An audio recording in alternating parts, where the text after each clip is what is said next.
of the Mani Soiree, director at Outspoken Consultants, an organization that capacitates and equips organizations with skills that enhance productivity. She is an expert in customer service, grooming and etiquette, digital marketing, professionalism, and public speaking. She specializes in developing new solutions for customer engagement and marketing for organizations.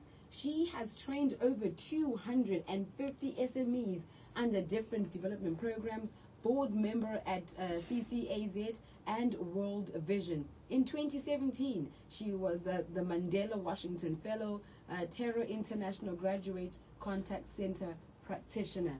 Ladies and gentlemen, pulses all over, help me welcome Nomalanga. And the crowd goes wild. Woo! Noma, Noma, Noma. Do you hear them? Like, woo! I hear them. I hear They're them. like, yes, I think girl. I hear them. Yes, girl. Yes. Yes. Oh, thank you very Yes. much, Becky. Thank you for coming through. No, I'm excited about that. I'm excited too. It's been a minute. I was supposed to come here like Udala, literally. Yeah. But I'm here. I think the most important thing is I'm here. Yes. I arrived safe and sound. Safe and sound. Okay, we just want to play one audio. Let's hear what people are saying already. Because, Okay. Oh gosh, the excitement. Already? Is already. Oh. All right, let's That's hear scary. this. Let's hear this.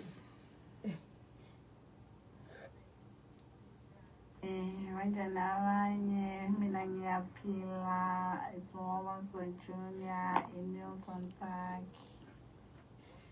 So they heard like Ndebele, Bulawayo, and they were like, whoop, Becky has been giving us lessons. I try. Oh my goodness. I try. So I like give them a phrase maybe once or twice a week.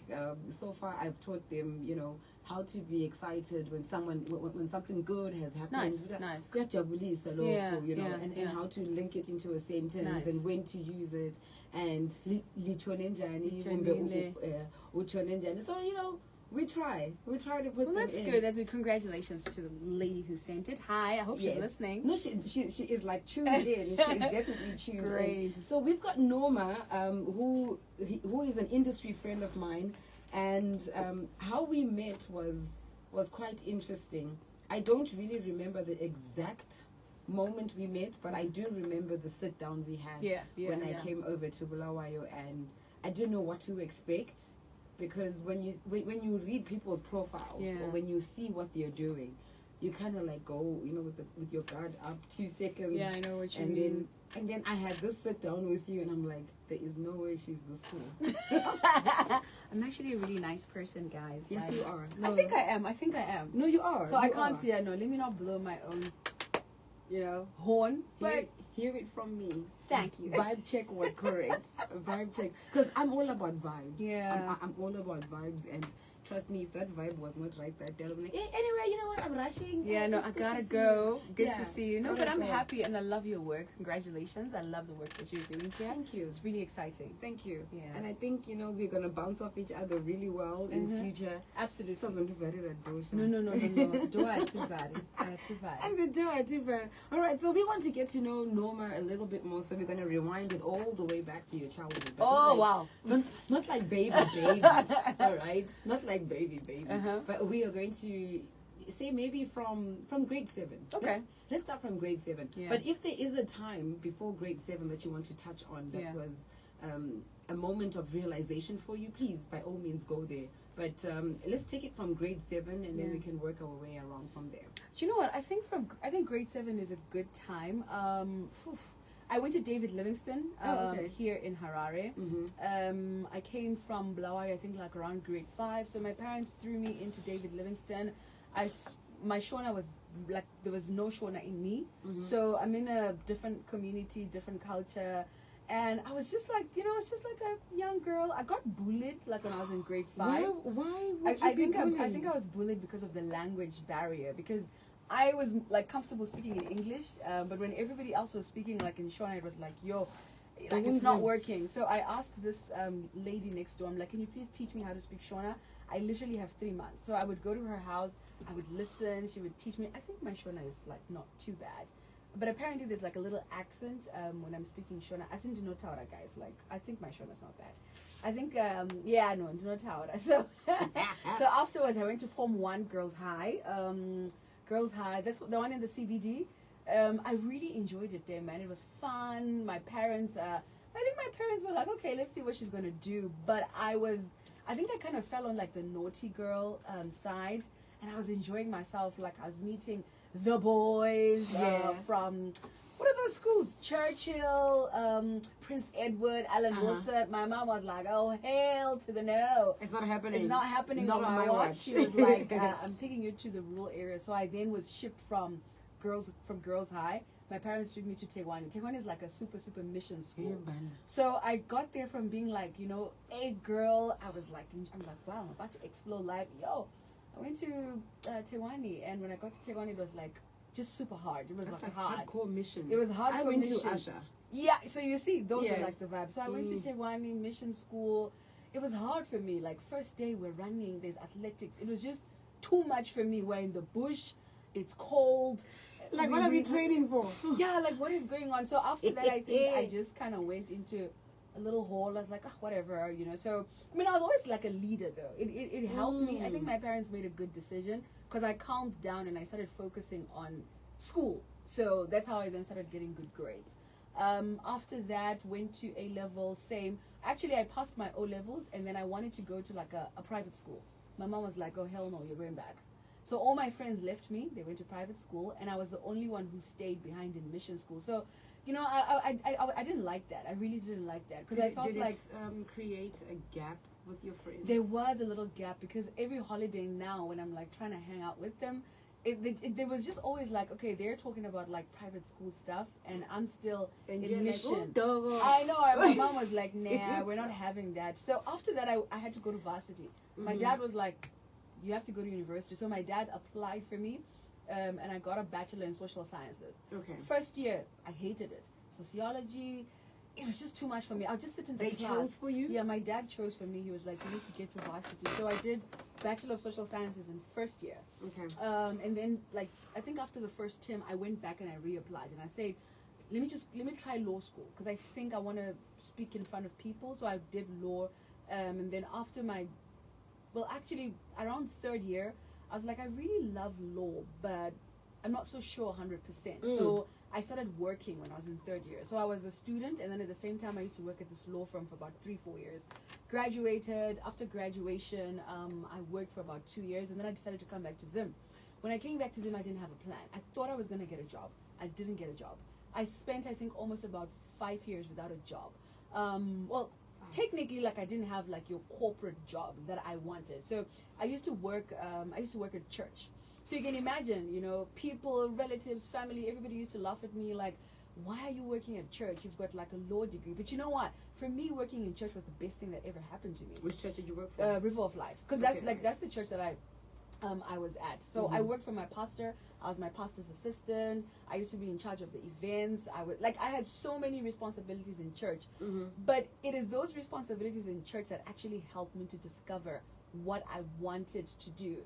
That's how the training world was born. And how old were you at this point? I think this is like 24, 25. So like, okay, so you've gone past your childhood. You've gone past your adolescent crazy stages. I'm like in the early and then 30s. And then now you are like in your mid-20s. Yeah. Right? Mid-20s, and remember, everybody else is like buying cars. My friends are buying cars. Married. My friends are getting married. Children. My friends are having their children, like a child or two. And I'm thinking to myself, girl, like everybody else is moving. Like, what's going on with you? Like, why is everything... Because everything really seems like stagnant. I didn't have money. I mean, I wasn't earning much really at the end of the day. I could just enough to get you by. Yeah, I could cover my transportation. I could buy a little bit of this and that. But there was nothing. So this one time when I finished like at church, I think this is like now I'm like 26, 27. I then was like, okay, what are you good at? And I was like, I think you're good at talking. So I was like, let me try and do workshops where I help people when they have presentations or when they have to go and make a presentation somewhere. I did like a poster using my phone. I put it out there. 4 people paid. I remember it was $10. 4 people paid $40, and I was shocked. I was actually more shocked than them. Like, you guys actually came because you want to be helped to speak. Because listen, nobody does that. Like, or at least at that time, I didn't know somebody who actually did that kind of work. So I did that one, and then like 2 weeks later, I did another one, and 10 people came. And then the following month, I did another one that I really worked on, like the adverts. And a friend of mine helped me to design it. That one, we had 60 people coming. So when we had 60 people coming, I was like, whoa, maybe I'm actually onto something here. Because I had spent like all the years when I was in church, I was the one who was in charge of the training. I used to be in charge of the leadership school. So I was in charge of drafting the manuals, making sure that, you know, the pastors are coming in to train. If we had outside trainers for the pastors, I literally ran that world. And then when I was done, I took all of those lessons and I came and I applied them in my own work. So that's how I started. Went for Yali, went for Yali somewhere around that time. Went for Mandela Washington Fellowship. I got an internship as well. So I interned in Washington, D.C. at this huge organization. It's like a think tank for the government. So I worked there and I saw how they ran trainings like an international level. So I spent 2 months there working, you know, watching and learning. Then I came back to Zim and I got depressed. Allow me to talk about that. Touch on it, because that's actually our topic for lunchtime recharge. For real? When Apostle comes through to, like, you know, he comes through and he hypes us up during lunchtime. But we are taking a different turn with today's topic, and we are talking about depression because depression doesn't look like depression. Exactly. It doesn't look like depression. So you are coming from this hype. You are coming from this, I can do this. You are coming from, I know exactly this thing. Like, I'm pumped. I'm pumped up. And then you come back and you're like, what in the world? Exactly. Because in America, it was, you could like just go to anyone and talk to anyone. It's like literally the energy there was, nothing is impossible. Like everything, you just think it and it can happen. Then I come back to Zim. I remember dropped off at the airport, took a taxi. The taxi dropped me off at home. I got home, there was no water, there was no electricity. Electricity had gone off. It was hot. There's no aircon. Now, like, I'm like, oh snap. This is the life. And remember, during my internship, I'm staying in like a 5-star apartment for 2 months. The life I'm living there, I forgot about the fact that water goes. So I came back and I went into like a mini depression. But I didn't tell anyone. Because how do I tell people that, guys, I'm depressed, I can't cope? Literally, it's like you have to come back into reality and realize that, okay, I'm in Zim and I need to make it work in Zim. So I started working bit by bit during that time. I got a full-time job, but the beauty about my job was that it was virtual. So it didn't matter where I was, so I could still work, and at the same time I could still continue doing the work that I was doing. So that's literally how I started building on from there. Looking for organizations that were looking for people that train. And you'll be shocked that I used to look for CEOs' numbers. And I would draft a pitch. Talk to us about, you know, just being that unstoppable woman, because we are on that. Yeah. You saw that there was a part of you that needed to rise up. You rose up and you were like, now that I am here, I can't allow myself to stop myself. Exactly. I can't allow other people to stop me. Yeah. I'm going to look for these CEO numbers myself. I am going, whether it means I'm walking to those companies, the guts to do it. So this is what I used to do. I used to go for like functions. Anytime I heard there was a function, there's ZITF, there's agricultural show, I would go. My mentor would say to me, there's a contact in Harare, this is what they do, they're in the training side. Get on a bus, go have a meeting with them. And I would call them and be very confident, sir, my name is Norma, I'm here to do this. And my budget, my goodness, I had no budget at all. So sometimes what I would do is I would arrive in the morning, I'll take you know, like those overnight buses? Yeah. I'll take the overnight bus, ask a friend if I can bath in the morning, have the meeting at 11 o'clock, and then I'd go back to Harare Road and go back, you know, straight to Bulawayo. Anytime they would come to Bulawayo and they had a training, then they would say, Norma, are you able to help me with this? So I would literally just do everything. Make sure the venue is okay, make sure that the documentations are printed, because I needed to see what the world of training looked like from experts, and then turn it into what I wanted it to be in my area of bringing expertise. In your own little So there's a lot of sacrifice. Like there's a lot of sacrifice, because maybe you might need to buy a ticket to attend the event. I was always smart at like talking to the organizers. Do you guys need somebody to stand by the door? Do you need somebody to be giving out water? Do you need someone to be helping with the order? I don't have money, but I want to come for the event. So I became friends with the people that were organizing the events. I mean, even as top as ZITF, I would always ask somebody, and I'd be like, bruh, please, is there like an extra ticket you have? I really want to get into this conference. And when I would see the CEOs, I remember that little girl. I think they used to look at me and be like, this one, what's up? What's her story? And I'll be like, hey, my name is Norma. You know, I train people on public speaking, da-da-da-da-da. And then they would just look at me and they'd be like, okay. And then I would call some of them and I'll be like, do you guys have space for trainers on digital marketing? I'm really interested. But they always say no. But you know what? Because I was consistent every year, one day somebody said, I'm not able to make it for the training. So the day when they didn't have someone, they then remembered, oh, there's that little girl. Who's always let's phoning. call her, let's find out. Because the thing is, unfortunately for me, I always fall under like the little girl bracket, right? Because all the trainers are like really, really like big people in their 50s, you know, the older guys. Yeah. And I'm coming in there, I'm like, yo, please. So the day they gave me the chance, I remember my first training was digital marketing. The day they gave me the chance, I was like, I'm not getting out of here. Like, this is it. I'm in you the were like system. hook, line, and sinker. I got my claws on this thing, and I am here to stay. Exactly. We are speaking to Nomalanga Ndhlovu. She is our Diaries guest. She is a trainer in terms of team building, rather. I think she really knows how to bring the best out of your team, and she's a coach, she's a speaking coach, and she builds on people's self-esteem. Yeah, you really do. I've watched a few of your videos, like stuff that you have done, and even when you MC like the CEO round table and stuff, I'm like, girl. So yeah, no, those ones are like hectic, man, because you have to be very professional, very professional. On a scale of 1 to 10, besides the fact that you're on a professional platform, on a scale of 1 to 10, Norma's everyday life, how professional is it? 10. It's on a 10. It's on 10. Right. So like I always say to people that, so one of the questions that I had to ask myself when it comes to building my brand, I had to say to myself, when somebody says Norma, what do you want them to think about? And I said, I want them to think professionalism. So on a scale of 1 to 10, everything has to be perfect. I think I'm also like a bit of a perfectionist.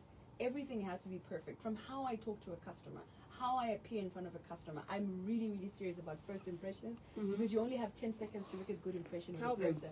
So I take it really seriously because when I started building my brand and building the different products, I noticed that every time I would bump into somebody at Pick and Pay and I was dressed funny, my hair wasn't done, people would say, hi, you look like Norma. And I'd be like, I am Norma. Then I would realize that the customer doesn't care whether they bump into me on a weekend, they see me at church, have to look the part. They see me walking on the road. When they see the Norma they follow on social media, that's the Norma that they expect. No so pressure, hey. unfortunately, there's a lot of pressure. Like pressure zero.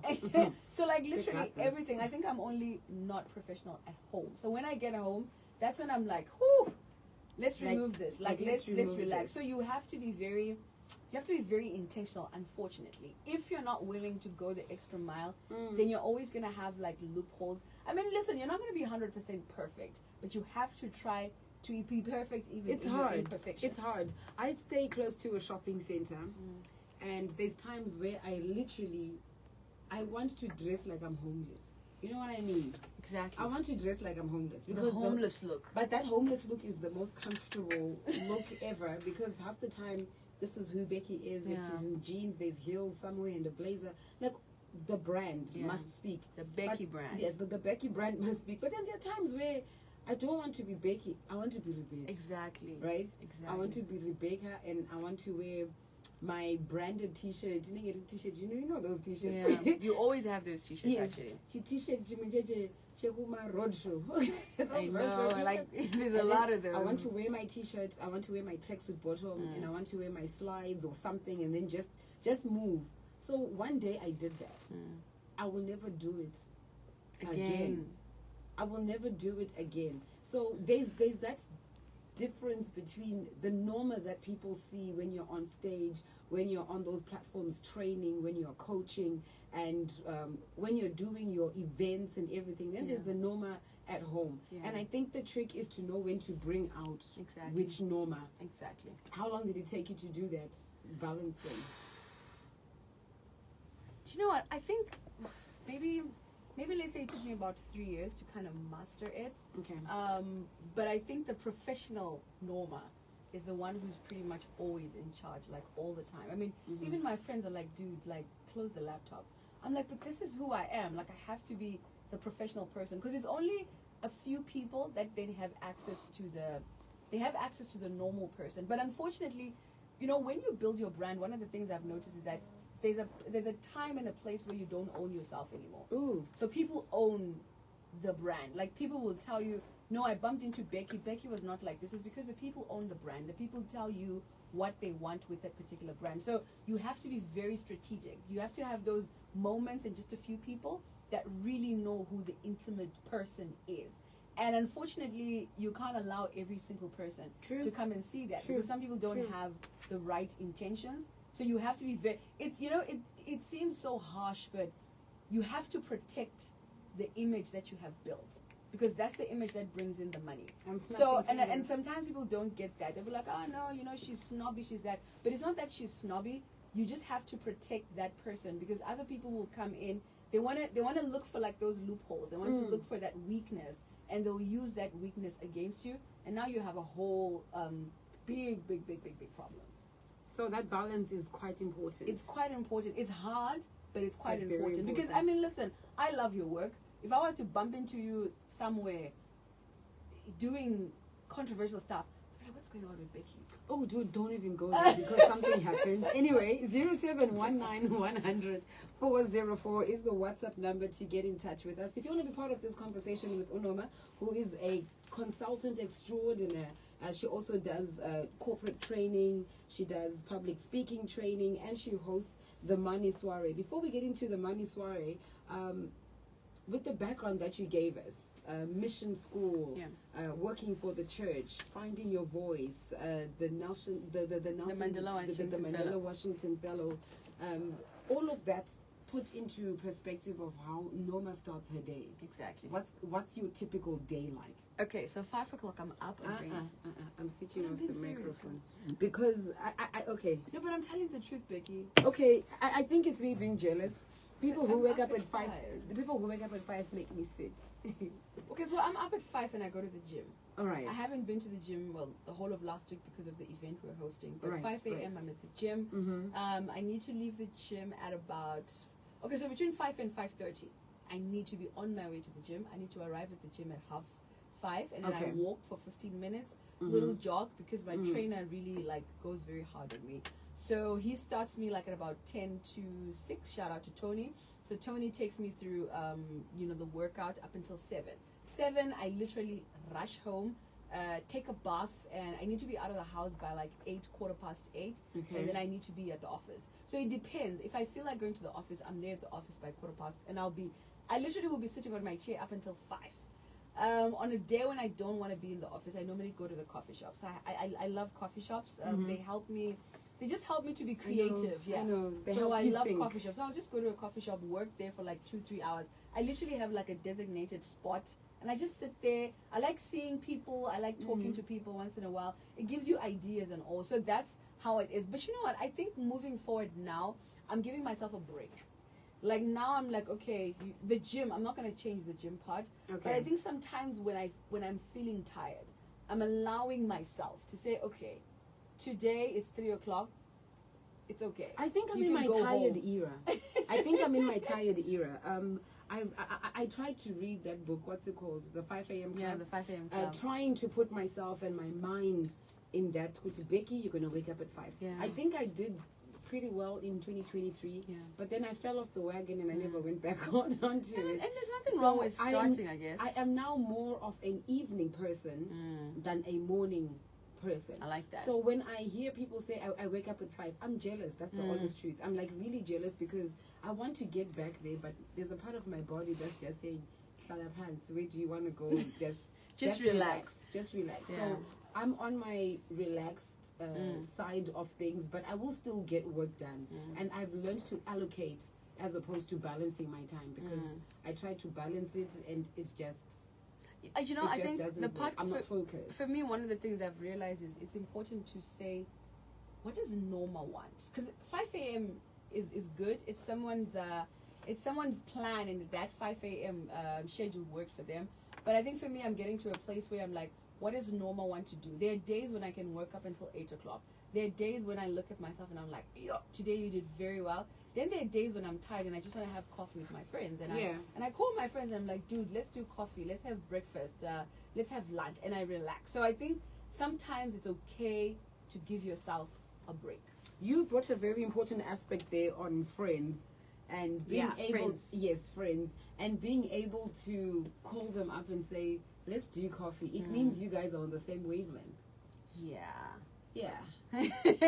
Because if Norma wants to have coffee, Norma better have friends who are available. Do you know the painful part about friends?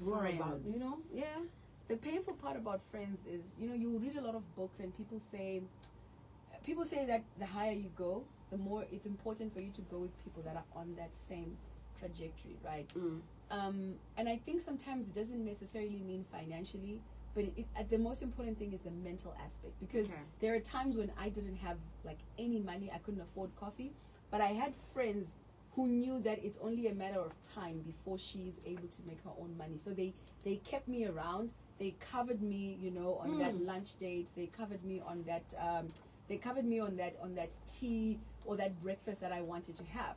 So it's important for you to go with people who mentally they see what you see, because you have to guard your environment. So this is another thing I've learned, and I spend a lot of time on my own now. It's so important for you to guard your environment, guard your vision, because anything can, there's a word I'm looking for, anything can come and contaminate your environment. So a person can contaminate your environment through what they say. They can contaminate your environment by making you doubt an idea that you have. So you realize that you're like, oh my goodness, I want to do this, and there's been many times when I wanted to do that. And people come and they contaminate, and contamination brings delay. Because once your environment is contaminated, now you're thinking, I want to do this, but Becky said this. I want to do this, but Norma said this. So don't give people the power to contaminate your environment. Some people will say, why don't you come and tell us about your idea? I'll be like, because it's not clear in my mind as yet. So I also have learned to allow ideas to simmer into my system up until a time where it doesn't matter what you say. I tell you that, okay, I appreciate your your idea, thank you. But when I move, whatever you say just bounces off the floor, because the roots, it's like a seed. The seed has been planted. I water it quietly on my own. I let it sprout out. And then when it's like a nice little firm tree and the roots at the bottom are strong, it doesn't matter what you say. You can't just pull it out. But if you tell people, or if you allow people to contaminate your environment, they will dig out the seed really quickly. Like they'll dig it out really quickly, and you're like, and it won't grow. 2021, I wanted to try this, and then so yesterday, then you brought it out. So yesterday we were speaking to Dr. J. She comes through. She's a OBGYN. Nice. But she comes through every Tuesday for Tuesday, and we talk about lots of stuff. Yesterday we were talking about working in silence, and she was talking about how you just move, just do your thing. Yeah. There's people that should know, and then there's people who shouldn't know. Exactly. And there's some people who should just know when you are done with whatever it is. Yeah. So bringing it back to the seed analogy that you just gave, that, hey, work on the things that you're doing, because you speak to this one contaminates. Before you know it, this seed is starved, it's got no water. Exactly. It's barely underground now, like it's not even strong. It's not even strong. No roots have grown. And you're like, I remember in 2021 I wanted to. Exactly. And then why didn't you? You didn't because you allowed people to contaminate your environment. So you allowed people to remove the seed before the seed even germinated, before it even had roots. So sometimes it's good for people to just pop up and see a mango tree, and they're like, when did you put up this mango tree? You're like, oh, we've had it here in the background for 3 years. What are you gonna do to a mango tree in 3 years when it's already giving you when it's already giving you fruits? So sometimes I think it is important for you to work in silence. And allow me to say this, right? Working in silence or growing to the top is very lonely. It's extremely lonely. It's a lonely journey, and you need to get comfortable with your space. You need to get comfortable with yourself. You need to get comfortable with spending a lot of time with yourself, discovering what you like, what works for you. I mean, my friends always say, Noma, how do you travel on your own? I travel on my own. If I have, as in vacation, if I have the extra money, I will do like a trip. I did a trip in, when was that? It was last year. I did like a mini trip to Cape Town, and I went to Cape Town 2 weeks. I mean, I was with friends the first week, but then they left me afterwards for a week. And people say, what were you doing for a week? I would wake up in the morning, I would walk 5 kilometers up the beach, go to a coffee shop, sit there, literally do nothing, look at the water. So let's open a coffee shop, Norma. Yeah, we do. We actually do need a coffee shop. We need a nice Let's coffee open shop. a coffee shop, girl. Let's open a coffee shop because you and me same WhatsApp group right about No, now. yeah. So just be lonely. Like, sorry, just get comfortable with lonely. If you're not comfortable being alone, honey. My mom used to say, enjoy your own company. Then when you are by yourself and when people leave you, you're not too stressed. I don't have friends. I don't know, because you enjoy your own company. Yeah. Most women don't know their favorite color. Yeah. They don't know what music they like. They don't know what their comfort food is. They don't know who they really are in terms of identity. Yeah. We've got messages coming through. We're speaking to Nomalanga Ndhlovu, who is a consultant. Let's go into you being a board member at CCAZ. How? Okay, so let's see. How did we start? So CCAZ, I started off by going for. That's the Consumer Council, right? Yes. I started off by going to the summit workshop that they have in Kariba. So I went there, and I remember. You see, I spoke about sacrifices. I did not have the money, so I had to look for the money at that time. I'm like, I need to go there. I need to go to the school. So that's where I did like my first diploma. Went with the diploma, and listen, in there were big people, big names, right? But I just sat in my little corner and I studied, and I was like, okay, there's this one. I'll introduce myself. I watch, and like I said, I watch a lot. How do they present? How do they communicate? How do they make their presentation? Because at that time, I still wanted to be an expert in the customer service area. So I'm still doing my diploma on top of my law degree. Doesn't even make any sense. Go, girl. I'm working on that. Go get it. And then I just continued working with them. I think after like about a year or so, I started working like with them and saying, guys, I started giving them ideas. I think we should do this. I made friends with them, and I started being intentional about adding value and positioning myself to be visible. Like, I was very intentional, making sure that when people are talking customer service, they can't talk about the top 20 people in the country without mentioning my name. And your name is there. And so I do that. So I'm very intentional. So I'll talk. And then up until one day when the opportunity came, I was ready, right? To the opportunity. There was a time when the opportunity came, but I don't think I was ready at that time. Did you say no to it? Well, I technically didn't say no, but I think I kind of like shunned away from it a little bit. But when the time came, I was super ready. With World Vision, I actually always ask myself, how did I get into the board for World Vision? So I went through the interview. The interview was hard. First interview, when I finished, I called this friend of mine. I'm like, girl, I think I need to wait for like 3-4 more years. And then they called me and they said, well, you made it. We want you to get to another interview. When I did the second interview, it was hard. The face-to-face interview, you have like 8 people. You have 8 people sitting there and they're asking you questions. And I'm sitting there and I'm like, I don't think I'm going to make it. Like, I don't think I'm going to make it. But then, boom, I got the email address. You've made it into the board. And it's really been, I think because it's a huge organization. How long have you been board This is member? I World actually think Vision? this is my second, no. I think I should be completing my first year in the month of March, just now. Yeah, this will be like my first year. So I'm now entering into my second year. It's really been, it's interesting because you sit with like the big names. I think in the room I'm always like, girl, you be like a small girl in here. You deserve. So yeah, so it's been interesting, but it's possible, guys. It's possible. It's possible. You learn quite a lot in boards. You have to sit there and look smart and look and go through all the documentation, attend like committee meetings, be respectful, and I would say how you carry yourself, guys, is so important because sometimes doors close on us because we don't know how to carry ourselves. So how you carry yourself, how you speak, how people view you as well in that 10 seconds, it's really important. You have to be very strategic. I always say to people, think before you talk. Like, don't just talk. Or don't talk at all. Think like, and say, okay, yeah. When I talk, what results do I want? It must make sense. It must make sense. So there are certain rooms where if I'm there, I don't talk too much.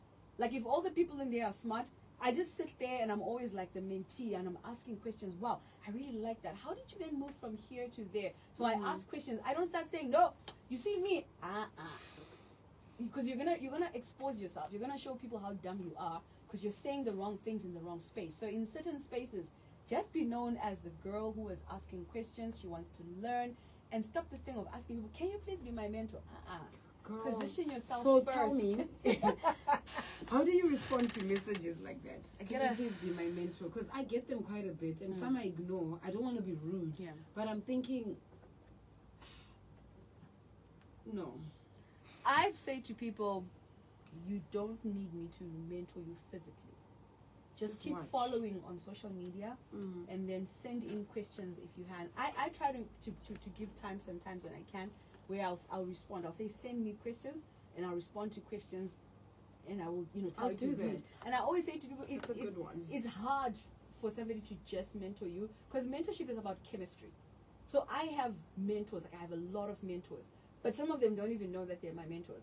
I call them strategically when I need specific things. And when I call, I'll be like, bruh, it's me, please, I need help with this, But I keep them, because that's also like relationship management. You have to manage certain relationships. You have to go for coffee, even when you don't want to go for coffee with certain people. Yeah. There are certain people that I've called and said, hey, I'm in the city, blah, blah, blah. We're probably just going to go and have sadza, or we'll go out for dinner tonight. It'll cost, I don't know, $20, $50. And somebody can be like, we're wasting money. No, we're not wasting money. You're managing relationships. So even the relationships that you have, you can't expect to receive without adding value. What can you do, or what skills do you have that can enhance this person, so that when they are sitting on a particular boardroom one day, they mention your name. Your name just doesn't get mentioned for nothing. Tell me about it. You have to add value. Like you have to be very strategic, that I am in this person's corner. With your strategies and the things that you do to add value, how important is talent versus book smart? Is that comparison supposed to be there at all? Like you will meet someone who speaks very well, but book smart, Ndhlovu, there's nothing. Like there's no degree, there's no diploma, there's no certificate. They haven't added value, nothing. But put them on the podium. Oh my gosh! So they've got that presence. They've got everything going, but there's no book smart. So I always say to, I'll use different examples, right? I always say to young girls, I always say beauty will give you access into a space, but what keeps you in that space is your brain. You have to be able to actually add value. So if people are going to talk of administration, they're going to talk accounting, if people are going to talk on customer service, like you have to have something that you're holding on to. And the society that we're still in still requires a certificate. So I always encourage people to say, if you can, get a certificate, get a degree, because unfortunately in some spaces they will say, does she have a certificate in this? Does he have does he have a degree in this? There always has to be that certificate that just backs up the work that you're doing. So talent is good, but education is also very important. Just read books, find out what's going on in the economy, because there's nothing as embarrassing as sitting on a table one day and people are talking about the economy. People are talking about what's happening in crickets in the background. Nigeria, and then now you are. I want to be nice about that. No, crickets in the background. There's crickets, and like you don't know. You're like, so what's happening in Nigeria? You have to. You also have to have the emotional intelligence of knowing to ask the right questions, because sometimes you may not even be aware of what's going on in Nigeria, but you may just check on the internet and find out, and then let them actually tell you to say, you know what, I did notice that there's something going on in Nigeria, but I don't have enough information. Please, kindly explain exactly, what the dynamics are. You still are, an equal contender into that table, and people will advise you. But if you're just like saying, "Oh, but I should know where to come to Nigeria," and didn't say, don't expose yourself. Like now you're exposing yourself. So it's important to be talented. It's important for you to be smart. So the book smart as well is very important. Let's get the paper in there. All right, we've got a minute to news time, just reading through some of the messages. Takings from conversation, Noma. Humble beginnings are very important in business. Unokura chete. And she's taking it from the story of where you would bus it from Harare to Bulawayo to Harare and back, and overnight and everything. Becky, I'm enjoying the people that you bring on the show. Guys. Thank you. I know people. The good thing about waking up early is you prepare your day without pressure. I arrive at work an hour before work, and I make sure I'm ahead of schedule, and I'm smiling, seeing all the work following behind. Any pressure that tries to rise, I arrest with ease. Okay, I like that. I like All right. that. Hey, Norma, we love your boldness and the way you motivate us. I think it's the boldness for me. It is 1 o'clock pulses. When we come back after the news, I'll be giving you Norma's details and how to get a hold of her. Stand by for the news. It's 1 o'clock.